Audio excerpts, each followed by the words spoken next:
So traditionally, in the past, if you talk maybe 10, 20 years ago, everyone talked about the perimeter security. You have the bad internet and we have the internal to the organization. And what we did is we built a very, very big wall around the organization, and which nothing bad should come through the wall, and everything inside the wall was okay.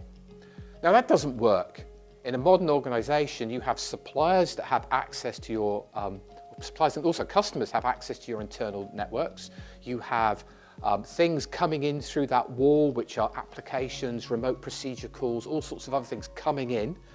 So in some sense, your internal, inside your little perimeter, is also a hostile environment, not only because you've made it available to other people, because that's how the extended enterprise works these days, but also because you might not be able to trust everybody on your internal network. You might not be able to trust all your own employees, but you also giving access to that internal network to your subcontractors. So there's a problem. So the internal network is also now insecure. The idea of the internal network being insecure has led to the idea of zero trust. You mustn't trust anything. So it's not just you don't trust the outside of the wall, you don't trust things inside the wall.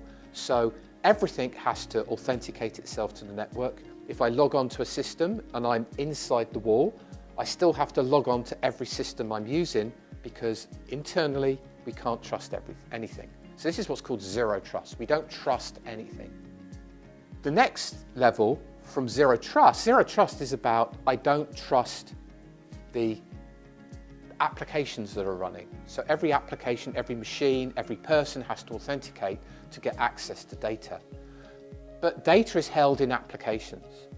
And so what we need to also now do is shift up the security to the application layer, as well as the box, the device layer on the network. And so security is both at the device level, at the person level, authenticating yourself to the object that you're processing, but also it's at the highest level of the stack. So at all levels of the stack, we need security, and not just at the bottom layer. So we're no longer looking at network security. We're no longer looking at securing boxes. We're actually securing networks, boxes, people, and applications. Another big problem for organizations, which is kind of meaning that data has to be secured at the application layer, is the large amounts of compliance that's now required. Whether that be from traditional compliance in the financial sector, where you have very stringent rules on how you are meant to encrypt what's called PCI data, so credit card numbers, through to private or personal identifiable information, which is controlled by GDPR. And then there's all sorts of, so there's also then private information which is not covered by GDPR, but which an organization wants to keep secure, which is, for example, its own company accounts. Company accounts aren't covered by GDPR, but it's also something that you want to secure.